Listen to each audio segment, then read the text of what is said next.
जय श्री कृष्ण। आप सभी को निर्जला एकादशी की हार्दिक शुभकामनाएं। आज के इस वीडियो में हम पाठ करेंगे एकादशी की दो पौराणिक कथाओं का। तो चलिए शुरू करते हैं। विष्णु पुराण के अनुसार भगवान श्री कृष्ण ने स्वयं पांडवों को एकादशी व्रत का महत्व बताया था। ऐसे में जब श्री कृष्ण एक दिन पांडवों को ज्येष्ठ मास के कृष्ण पक्ष की एकादशी के फल और महत्व के बारे में बता रहे थे, तभी महाराज युधिष्ठिर ने श्री कृष्ण से कहा कि हे श्री कृष्ण, आप हमें ज्येष्ठ मास के शुक्ल पक्ष की एकादशी के बारे में बताएं। तब भगवान श्री कृष्ण ने कहा कि इसके बारे में आपको सभी शास्त्रों के ज्ञाता वेद व्यास जी बताएंगे।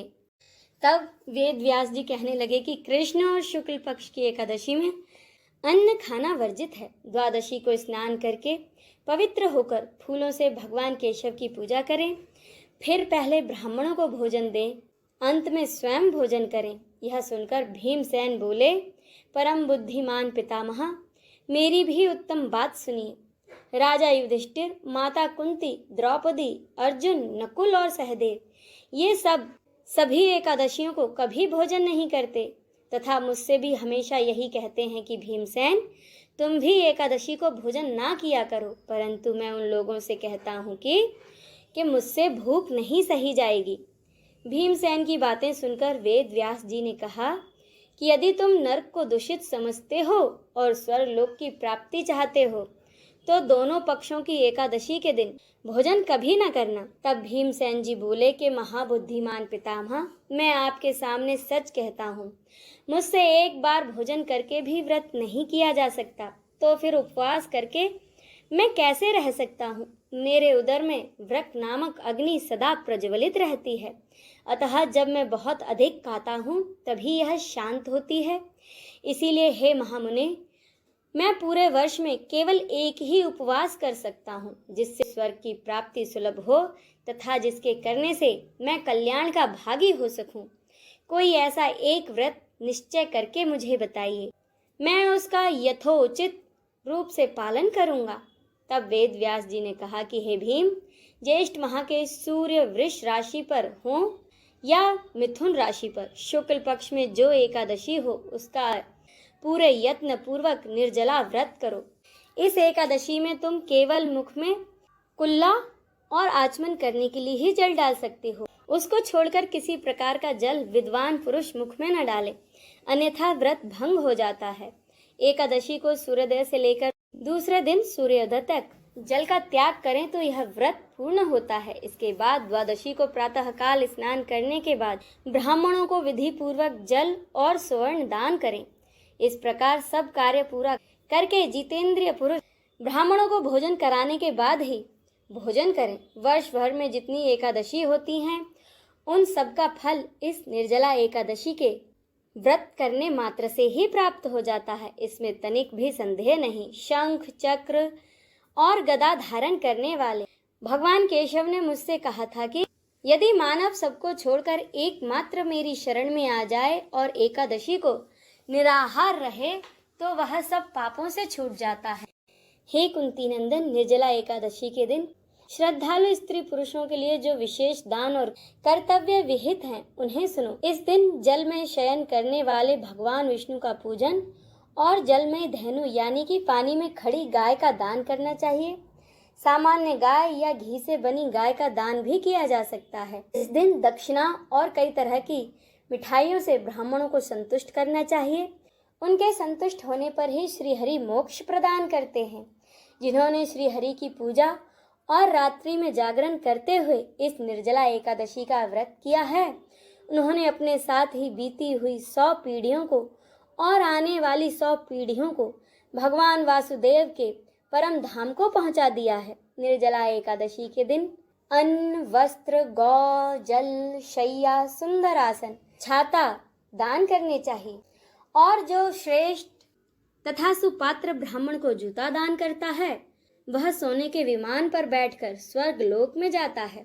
जो इस एकादशी की महिमा को भक्ति पूर्वक सुनता है अथवा उसका वर्णन करता है, वह स्वर्ग लोक में जाता है। चतुर्दशी युक्त अमावस्या को सूर्य ग्रहण के समय श्राद्ध करके मनुष्य जिस फल को प्राप्त करता है, वही फल इस एकादशी की कथा को सुनने से भी मिलता है। भीमसेन ज्येष्ठ मास के शुक्ल पक्ष में जो एकादशी होती है उसका नाम निर्जला एकादशी है, इसीलिए उसका व्रत निर्जल किया जाता है। इस दिन श्रेष्ठ ब्राह्मणों को शक्कर के साथ जल के घड़े का दान करना चाहिए। ऐसा करने से मनुष्य भगवान विष्णु के समीप पहुंचकर आनंद का अनुभव करता है। इसके बाद द्वादशी को ब्राह्मणों को भोजन कराने के बाद ही स्वयं भोजन करें। जो इस प्रकार पूर्ण रूप से पाप नाशनी इस निर्जला एकादशी का व्रत करता है वह सब पापों से मुक्त हो आनंदमय पद को प्राप्त होता है। यह सुनकर भीमसेन ने भी पूरी श्रद्धा के साथ इस निर्जला एकादशी का व्रत करना शुरू कर दिया। इसी के साथ यह व्रत कथा संपूर्ण होती है। अब सुनिए दूसरी कथा। बहुत साल पहले की बात है। एक आलसी लेकिन भोला भाला युवक था जिसका नाम था आनंद। वह दिन भर कोई काम नहीं करता, बस खाता ही रहता और इसके बाद सोया रहता। घर वालों ने एक बार तंग आकर कहा कि निकलो घर से, कोई काम धाम करते नहीं हो, बस पड़े रहते हो। वह घर से निकलकर यूं ही भटकते हुए एक आश्रम में जा पहुंचा। वहां उसने देखा कि एक गुरुजी हैं और उनके शिष्य हैं। कोई काम नहीं करते, बस मंदिर की पूजा ही करते हैं।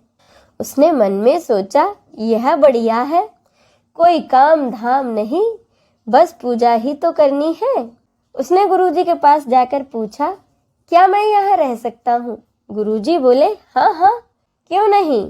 तब आनंद ने कहा, लेकिन मैं कोई काम नहीं कर सकता हूँ। गुरुजी ने कहा, तुम्हें यहाँ कोई काम नहीं करना है, बस पूजा ही करनी होगी।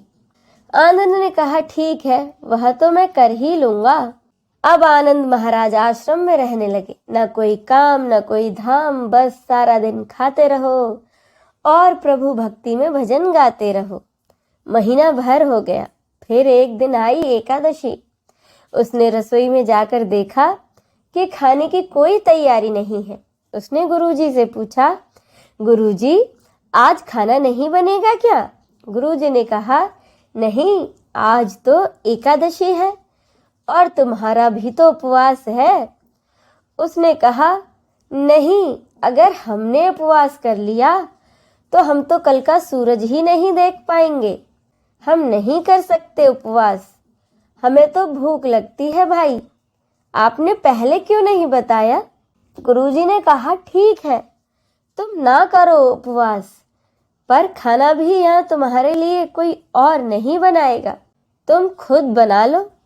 मरता क्या ना करता, गया रसोई में। गुरुजी फिर आए और बोले, देखो, अगर तुम खाना बना लो तो सबसे पहले राम जी को भोग जरूर लगा लेना, और हाँ, यहाँ नहीं, नदी के उस पार जाकर बना लो अपनी रसोई। आनंद ने कहा, ठीक है। वह लकड़ी, आटा, तेल, घी, सब्जी लेकर चल दिया। जैसा तैसा खाना भी बनाया और खाने लगा तो उसे याद आया, गुरुजी ने कहा था कि पहले श्री राम को भोग लगाना है। अब वह भजन गाने लगा, आओ मेरे राम जी, भोग लगाओ मेरे राम जी, प्रभु राम आइए, श्री राम आइए, मेरे भोजन का भोग लगाइए। कोई ना आया तो वह बेचैन हो गया। यहाँ तो भूख लग रही है और ये राम जी हैं कि आ ही नहीं रहे। भोला मानस जानता नहीं था कि प्रभु साक्षात तो आएंगे नहीं, पर गुरुजी की बात मानना भी तो जरूरी है। फिर उसने कहा कि देखो प्रभु राम जी, मैं समझ गया कि आप क्यों नहीं आ रहे हैं। मैंने रूखा सूखा बनाया है और आपको तो तरमाल खाने की आदत है ना, इसीलिए नहीं आ रहे हैं। तो सुन लो प्रभु राम जी, आज वहां भी कुछ नहीं बना है। सबकी एकादशी है, खाना हो तो यही भोग खा लो। श्री राम अपने भक्त की इस सरलता पर बड़े मुस्कुराए और माता सीता के साथ प्रकट हो गए। अब भक्त असमंजस में। गुरुजी ने कहा था कि श्री राम ही आएंगे, पर यहाँ तो माता सीता भी आई हैं और मैंने तो बस 2 लोगों के लिए ही खाना बनाया है। चलो कोई बात नहीं, आज इन्हें ही खिला देते हैं। प्रभु के खाना खाने के बाद वह बोला, प्रभु, मैं तो भूखा ही रह गया, लेकिन मुझे आप दोनों को देखकर बड़ा अच्छा लग रहा है। लेकिन हाँ, अगली एकादशी पर ऐसा ना करना, पहले ही बता देना कि कितने जन आ रहे हो, और हाँ, थोड़ा जल्दी आ जाना। राम जी उसकी बात पर बड़े खुश हुए और प्रसाद ग्रहण करके वहां से अंतर्धान हो गए। अगली एकादशी तक यह भोला मानस सब कुछ भूल गया।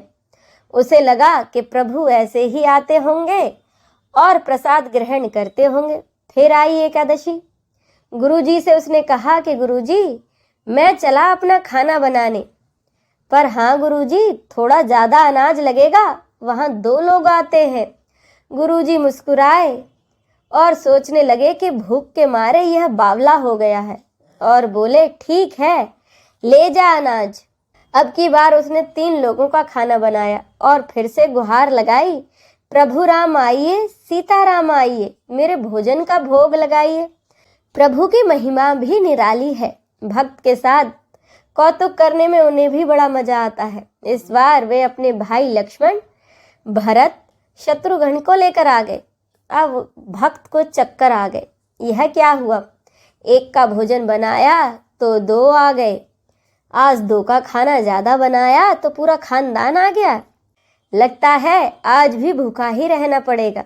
सबको भोजन लगाया और बैठे बैठे देखता रहा। अनजाने ही सही उसकी एकादशी फिर से हो गई। फिर अगली एकादशी आने से पहले उसने गुरुजी से कहा कि गुरुजी, ये आपके प्रभु राम जी अकेले क्यों नहीं आते हैं? हर बार कितने सारे लोगों को ले आते हैं। इस बार अनाज थोड़ा ज्यादा देना। गुरुजी को लगा कहीं ये अनाज बेचता तो नहीं है, देखना पड़ेगा। गुरुजी ने भंडार में कहा कि इसे जितना अनाज चाहिए दे दो, और छुपकर उसे देखने चल पड़े। इस बार आनंद ने सोचा कि खाना पहले नहीं बनाऊंगा, पता नहीं कि कितने लोग आ जाएं। पहले बुला लेता हूँ, फिर बनाता हूँ। फिर उसने टेर लगाई, प्रभु राम आइए, श्री राम आइए, मेरे भोजन का भोग लगाइए। सारा राम दरबार मौजूद। इस बार तो हनुमान जी भी साथ आए, लेकिन यह क्या, प्रसाद तो तैयार ही नहीं है। भक्त ठहरा भोला भाला, बोला, प्रभु इस बार मैंने खाना नहीं बनाया। प्रभु ने पूछा कि क्यों? तो वह बोला, मुझे मिलेगा तो है नहीं, फिर फायदा ही क्या बनाने का, आप ही बना लो और खुद ही खा लो। राम जी मुस्कुराए, सीता माता भी गदगद हो गई उसके मासूम जवाब से। लक्ष्मण जी बोले कि भैया अब क्या करें? प्रभु राम बोले, भक्त की इच्छा है, पूरी तो करनी ही पड़ेगी, चलो लग जाओ काम से। अब लक्ष्मण जी ने लकड़ी उठाई, माता सीता आटा सानने लगी।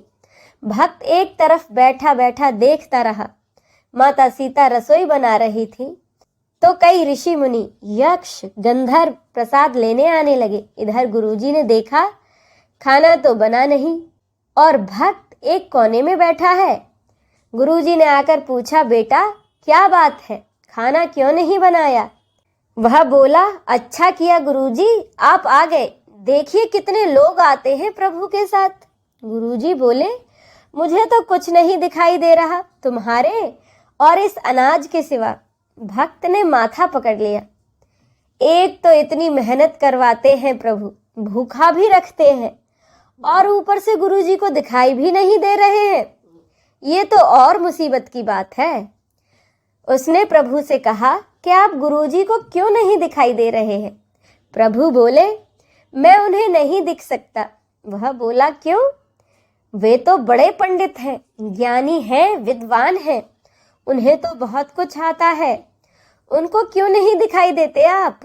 प्रभु बोले, माना कि उनको सब कुछ आता है, पर वे तुम्हारी तरह सरल नहीं हैं, इसीलिए उनको नहीं दिख सकता। आनंद ने गुरुजी से कहा कि गुरुजी, प्रभु कह रहे हैं आप सरल नहीं हैं, इसीलिए आपको नहीं दिखेंगे। अब गुरुजी रोने लगे। वाकई मैंने सब कुछ पाया, पर सरलता नहीं पा सका तुम्हारी तरह, और प्रभु तो मन की सरलता से ही मिलते हैं। गुरुजी की यह बातें सुनकर प्रभु प्रकट हो गए और गुरुजी को भी दर्शन दिए। इस तरह एक भक्त के कहने पर प्रभु राम ने भी रसोई बनाई। तो ये तो थी प्रभु राम के एक भोले भाले भक्त की एकादशी की कथा। बोलिए भगवान विष्णु की जय, माता लक्ष्मी की जय, नमः पार्वते पते, हर हर महादेव की जय।